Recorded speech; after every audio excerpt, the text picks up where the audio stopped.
একটা বার্তা দিতে হবে ভারতকে যে আমরা আপনাদেরকে সৌহার্দ্যপূর্ণ সম্পর্কের মধ্য দিয়ে প্রতিবেশী দেখতে চাই।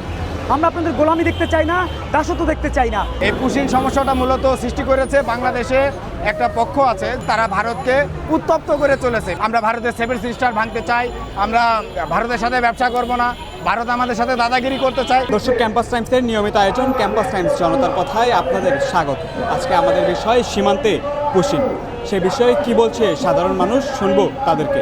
একটা বার্তা দিতে হবে ভারতকে যে আমরা আপনাদেরকে সৌহার্দ্যপূর্ণ সম্পর্কের মধ্য দিয়ে প্রতিবেশী দেখতে চাই। আমরা আপনাদের গোলামি দেখতে চাই না, দাসত্ব দেখতে চাই না। অতএব পুশিং সমস্যাটা সমাধান করুন। তা না হলে কিন্তু বাংলাদেশের মানুষ জেগে উঠবে। জেগে উঠলে আলটিমেটলি আমরা আপনাদের সাথে যে ব্যবসায়িক সম্পর্ক আছে সেটা বন্ধ করতে বাধ্য হব। এইরকম একটা পরিস্থিতি আমি মনে করি দরকার। তা না হলে ভারত কিন্তু সত্যিকার অর্থেই সতর্ক হবে না। ভারতের সতর্ক হওয়াটা দরকার। আমরা কিন্তু ভারতের পক্ষে না, পাকিস্তানের বিপক্ষে। ভারতের পক্ষে না, কিন্তু পাকিস্তানের বিপক্ষে। এই কারণে যে পাকিস্তানের কারণেই আজকে বাংলাদেশে এখনও আমরা দুই ভাগে বিভক্ত।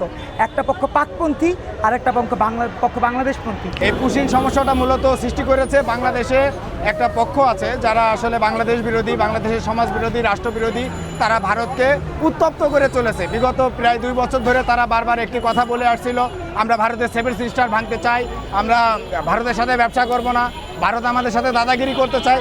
আসলে ভাই দেখেন, ভারত আমাদের প্রতিবেশী রাষ্ট্র। প্রতিবেশী কখনো পরিবর্তন করা যায় না। প্রতিবেশী জায়গায় থাকবে। তাদের সাথে আমরা নতুন ধারা বাংলাদেশ এনডিপির পক্ষ থেকে আমরা মনে করি যে আমরা যে দেশের সাথে আমরা আমাদের সুবিধা, আমাদের স্বার্থটা দেখব, আমরা সেই দেশের সাথে ব্যবসা করব। সেটা ভারত হোক, পাকিস্তান হোক, তুরস্ক হোক, সৌদি আরব হোক, বিশ্বের যে কোনো দেশ হোক, কোনো দেশ আমাদের শত্রু না।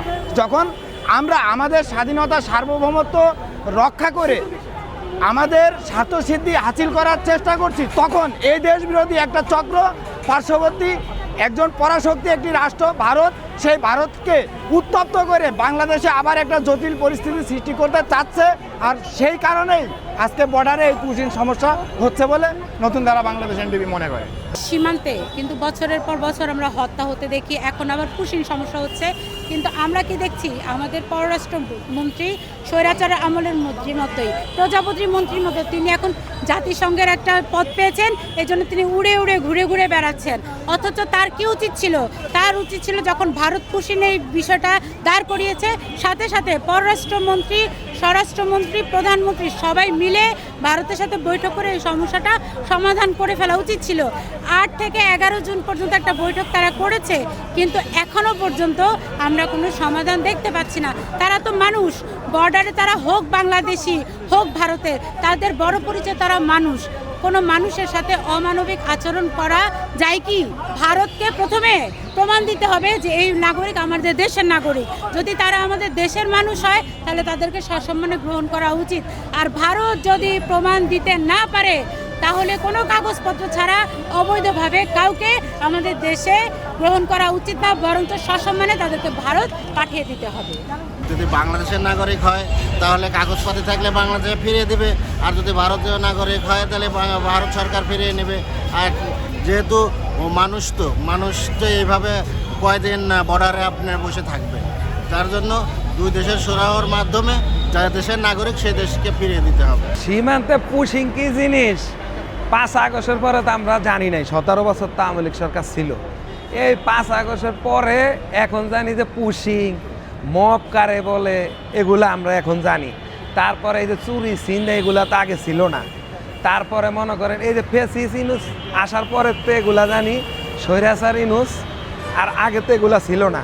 এই যে যারা পুশিংয়ের করতেছে এগুলা, এই যে আমগো এই যে মা বোন মুরব্বীরা থাকে বর্ডারে তো অনেক নিরাপত্তা নাই, কোনো নিরাপত্তা নেই, কথাটা বুঝছেন, ঝুঁকিপূর্ণ বর্ডার। তো এগুলা তো আগে ছিল না, এখন তো বর্তমানে অনেক ঝুঁকিপূর্ণ বর্ডার। তো এগুলা তো আমরা চাই নাই। আমরা তো চাইছি যে কোনো একটা সরকার আসলে দেশটা ভালো চলবো। কই ভালো তো চলে না। 5-6 জন লোক বসায় রাখছে। ওই বিএসএফে বলতেছে যে ভারতের না লোক, বাংলাদেশে বলতেছে যে ভারতের না এসব লোক। তাই এই লোকগুলো আসছে কই থেকে? যে কোনো এক দেশের তো, ভারতের তো হইলেও আমগো বাংলাদেশে আসতেছে, আর বাংলাদেশের হইলে তো ভারতের ঈদের তো। তো এগুলা করে তো আমগো বাংলাদেশের মানুষের অনেক ভয় আতঙ্ক আছে, বর্ডারে যারা আছে। তো এগুলা তো আমরা চাই নাই। বিএনপি আইসে যে 4 মাস ক্ষমতার, 4 মাস তো হয়েছে। কিন্তু বিএনপি তো কোনো পদক্ষেপ দেওয়াইতে পারতেছে না ভালো একটা কাজ। আবারও নতুন কোনো বিষয়ে শুনবো, আপনাদের জানাবো আপনাদেরকে। সে পর্যন্ত ভালো থাকুন, সুস্থ থাকুন, সাথেই থাকুন ক্যাম্পাস টাইমসে।